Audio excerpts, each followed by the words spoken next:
d'abord, je vais m'excuser de mon manque de vidéos. J'étais parti en vacances, là je repars en vacances, mais j'ai quand même sortir cette vidéo. Et aussi vous remercier de tous vos commentaires, vos likes, etc. Vraiment, continuez comme ça me fait vraiment super plaisir. Donc cette vidéo sera comment bien débuter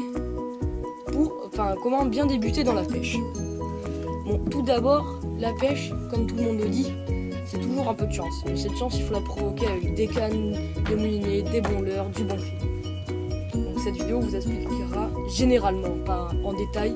On verra peut-être dans une deuxième partie de cette vidéo. Donc, tout d'abord, si vous pêchez, ça dépend comment vous pêchez. Si vous pêchez une ou trois fois par mois, on va dire, vous achetez une petite canne dans un magasin super sympa, Decathlon, un magasin qui marche vraiment très bien, c'est vraiment pas cher, et c'est vraiment super cool. Mais après, si vous voulez vraiment commencer à pêcher presque tous les jours, vous mettez à fond la pêche. Et là, cette vidéo va vous intéresser. Après, il faut dire que la pêche, ça marche vraiment pas toujours. Il y a des jours où ça marche, il y a des jours où ça marche pas, mais il faut vraiment persévérer. C'est mon mot principal quand je pêche, la persévérance. Vraiment, si je continue à pêcher, j'aurai presque toujours au moins un poisson. Donc, on va commencer par des sites de leurre, un site de leurre que j'aime très bien parce qu'il est vraiment pas très cher et qui fait des vraiment très bons leurres. C'est Génération Leurre. C'est vraiment un gros site de leurre. Il n'y a pas beaucoup de leurres, il n'y a pas un grand choix, il y a quand même du choix, mais vraiment c'est vraiment pas cher et super bien. C'est super bien. Après, il faut quand même mettre un peu d'argent dans la pêche. Par exemple, une bonne canne pour bien débuter la pêche, c'est dans les alentours de 70 €. Là, par exemple, j'ai ma Shimano avec mon moulinet Okuma. Bon, je vais vous en parler après. Elle a coûté dans les alentours de 70 €. Donc, 70 €, c'est un budget, on peut mettre plus ou moins, mais c'est un budget quand même raisonnable pour de la pêche. Après, ce que je vous conseille, après, c'est qu'un conseil, mais c'est que vous achetez une canne, une bonne canne dans les alentours de 70 €, et vraiment vous achetez beaucoup de leurres à côté. Achetez des boîtes, les remplir, les leurres, les remplir de boîtes de leurres. Après, si vous les perdez, ça vous fait un peu tomber le moral, on va dire. Mais continuez à acheter des leurres. Après, il y a un moment où vous en perdrez plus parce que vous serez expérimenté. Avec le temps que vous apprendrez, et vraiment, je vous conseille d'acheter beaucoup de leurres. Après, si vous voulez, achetez-vous 2-3 cannes, mais ça sert à rien d'acheter 3 cannes pour avoir 2 leurres, ça sert absolument à rien. Donc, on va passer à la deuxième partie de cette vidéo, à la présentation du matériel. Je vais vous parler de ça en face caméra. Donc voilà, là on a la Shimano Katana, une très bonne canne à petit prix. Donc c'est une canne très nerveuse et très sensible pour pêcher quelques petits poissons comme la truite, les perches, le black bass, les petits brochets. Bon, pour les gros brochets, ça peut faire des problèmes quand même. Donc elle coûte dans les alentours de 40 €. Donc c'est très acceptable pour une petite canne. Et rapport qualité-prix, elle est super. Donc là, on passe à l'autre canne. Donc voilà la Daiwa Crossfire. Je vous mettrai bien sûr les liens des deux cannes dans la description. Donc vous aurez plus de détails sur le site. Mais là, il y a la Daiwa Crossfire. Une canne vraiment sympa.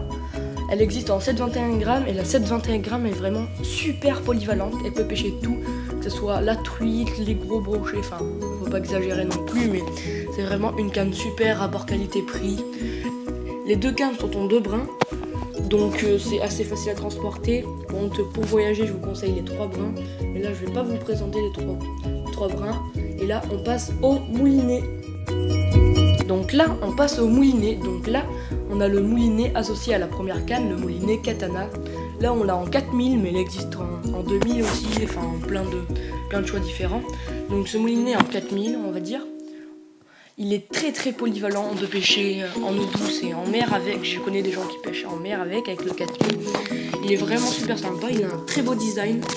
Et pour pêcher, il est vraiment super. Le 4000, je crois qu'il a un ratio de 130 ou 180, je me rappelle plus. Il a 3 roulements, donc c'est pas énorme, mais pour un moulinet pas cher comme ça, c'est super bien. Et je vous conseille ce moulinet. Allez, on passe au deuxième moulinet. Donc là, on a le Daiwa Crossfire qui est associé à la deuxième canne. Alors pourquoi j'ai pris des moulinets associés aux cannes? Je trouve qu'ils vont très bien avec leur canne, donc ça fait un petit assemblage parfait. Donc le Daiwa Crossfire, qui est aussi très design, très sympa, avec 3 plus 1 roulement. Et la capacité, le ratio, ça dépend, la capacité de tenir du fil, ça dépend de la taille du moulinet. Donc c'est un moulinet vraiment pas cher. Et pour débuter, c'est vraiment un de mes préférés moulinets pour débuter. Quand j'ai débuté, je l'avais. Et c'est vraiment super. Donc là, on va passer aux tresses. Voilà la tresse. Bon, pourquoi j'ai choisi la tresse? D'abord, la tresse, pour ceux qui ne savent pas, c'est plusieurs fils tressés, encore tressés, qui mélangent résistance et finesse. C'est vraiment super sympa. Donc pourquoi j'ai choisi la tresse? Parce qu'elle applique, on va dire, très bien le mouvement du leurre. Elle transmet, très bien le mouvement du leurre. Elle est super fine, donc elle est très peu visible aux yeux du poisson. Elle est vraiment très résistante, donc c'est vraiment un fil super sympa. Donc là, c'est la Suffix Performance, qui est vraiment pas chère, elle est dans les alentours de 12 €. Donc c'est vraiment pas très cher, et je vous la conseille fortement. Donc là, on va passer au leurre souple, précisément, pardon. Là, on va passer au leurre souple. Alors les leurres souples, c'est des leurres que j'aime particulièrement parce que les pochettes coûtent pas cher. Il suffit juste d'une tête plombée pour des milliers de leurres souples. Ça, c'est super sympa. Aussi, ce qui est sympa, c'est qu'on peut varier les têtes plombées, c'est-à-dire qu'on peut réduire la profondeur de nage. On adapte la tête plombée en fonction de la profondeur. Donc aussi, ce qu'on peut faire, c'est monter en texan. Pour ceux qui ne savent pas, je vous ferai peut-être une vidéo dessus, mais c'est un montage qui passe partout dans les herbiers. Que ce soit dans les arbres, on ne gagne pas non plus, mais dans les algues, c'est extraordinaire. Bah allez, on va passer au premier leurre souple. Voilà le premier leurre, on va commencer par les leurres souples. Donc là, c'est un leurre souple super sympa. C'est le Skeleton de chez Delaland. Donc c'est un leurre souple vraiment très sympa avec plusieurs coloris super sympas, par exemple le rose, la chartreuse, etc. Donc c'est un leurre souple qui marche très bien pour les perches, les black bass et surtout les brochets. Je connais des gens qui ont pris des gros brochets avec, donc je vous le conseille fortement. On passe au deuxième leurre. Bon, voilà, le deuxième leurre, c'est le Rock Vibe de chez Reims. Bon, il existe le Fat Rock Vibe, mais là on va présenter les Rock Vibe de base, on va dire. Donc ces leurres sont vraiment super sympas. Ils ont énormément de coloris. Les leurres aussi, je vous mettrai le lien dans la description. Donc c'est des leurres assez souples qu'on peut mettre avec une tête plombée, que ça soit une boule, on va dire, une balle plutôt, tête plombée balle, une tête plombée conique ou une tête plombée, enfin ça dépend. On peut mettre vraiment avec toutes les têtes plombées, on peut même monter en texan. Il est super sympa ce leurre. Bon, bien sûr, je vais pas vous présenter une multitude de leurres, mais il en existe des milliers. Donc il y a aussi le Sakura Slitshad qui est vraiment sympa, beaucoup plus cher, mais qui est vraiment un de mes préférés leurres souples.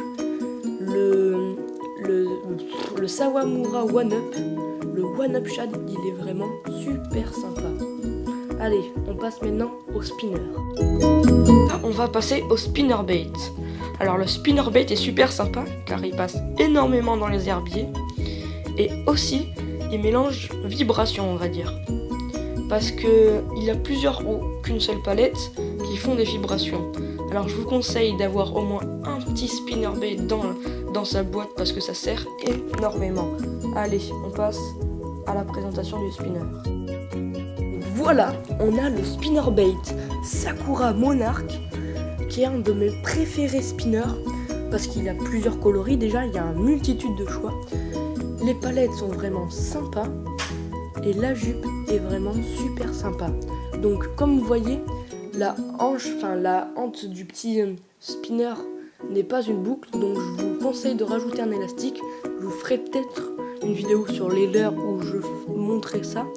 Mais je vous conseille vraiment de mettre un élastique parce que sinon, des fois, l'embryon s'enlève et ça peut faire détruire la nage du spinner à peu près. Après, au spinnerbait, je vous conseille de mettre un trailer. Qu'est-ce qu'un trailer? C'est un leurre souple, type shad, assez gros, pour donner encore plus d'envie. Donc là, on passe au popper. Pour la dernière partie de cette vidéo, on va présenter les leurres durs. Donc bien sûr, je vais pas présenter tous les leurres, tous les types de leurres qui existent, mais on va présenter la base, on va dire, enfin les leurres que tout le monde connaît, les leurres durs. Bon, c'est des leurres que j'aime énormément, ils coûtent un peu cher, il y en a certains qui coûtent un peu cher, mais là, tous les leurres que je vais vous présenter, ils coûtent entre, on va dire, allez, 7 et 12 €. Donc c'est des leurres super sympas. Allez, on va faire la présentation. Bon, là on passe au popper. Donc le popper, là c'est le Pop and Dog de chez Sakura. Il en existe plein, notamment le Skitter Pop de chez Rapala qui est vraiment pas mal. Mais celui-là je tiens à vous le présenter parce que Sakura a fait vraiment des très bons poppers. Enfin, ce popper je l'aime particulièrement. Je sais pas pourquoi, j'ai pris énormément de poissons avec. Donc là, on a le coloris Aurora Perche qu'on peut voir à peu près au milieu. Le coloris C6 je crois, je me rappelle plus. Il est vraiment super sympa parce que il est vraiment très réaliste, très brillant et vraiment super. Donc ce popper pop très bien avec sa petite queue mouchetée, c'est vraiment super sympa. Ça rajoute un petit plus au leurre. Donc là on va passer au poisson nageur. Là on a un deuxième leurre de chez Sakura. Oui, encore Sakura parce que j'aime beaucoup cette marque. Elle est pas chère, de très bons coloris et de très bonne qualité. Donc c'est le Golem Crank. Alors là, à l'écran, on l'a en coloris Aurora Perche, pardon. C'est le coloris du popper que je vous parlais tout à l'heure. Donc c'est un super coloris. Bon, j'en ai déjà parlé, donc je ne vais pas en redire sur ce coloris. Donc c'est un crankbait qui est super sympa. C'est aussi un de mes préférés leurres. Donc une longue bavette, il peut plonger à 2 mètres, 4 mètres je crois, 6 mètres et même 8 mètres. Donc c'est des profondeurs intéressantes pour pêcher. Et là, pour plus de détails, je vous mettrai les liens. Et là, on va passer au deuxième leurre. On passe au deuxième poisson nageur et le dernier leurre présenté. Donc c'est bientôt la fin de cette vidéo. Donc on va présenter le Join and Chan Rap de chez Rapala, qui est vraiment un super leurre. Comme on peut le voir, il est articulé. Et dans son, on va dire, dans la deuxième partie, la plus grosse, il a des billes. Il possède des billes, donc il est très très bruiteur. Donc pour ceux qui aiment les leurres silencieux, ça va pas trop leur plaire, mais celui-là c'est vraiment un de mes préférés leurres. Quand je débutais la pêche, j'ai vraiment utilisé je sais pas combien de fois ce leurre. J'ai fait des perches de 47, 49, vraiment super. J'ai fait des gros brochets avec, donc c'est vraiment un super leurre. Si vous trouvez un trou de 4 mètres quelque part, jetez ce leurre, je vous le conseille. Donc là c'est la fin de cette vidéo, on se retrouve la prochaine fois pour une nouvelle vidéo. Allez, salut tout le monde!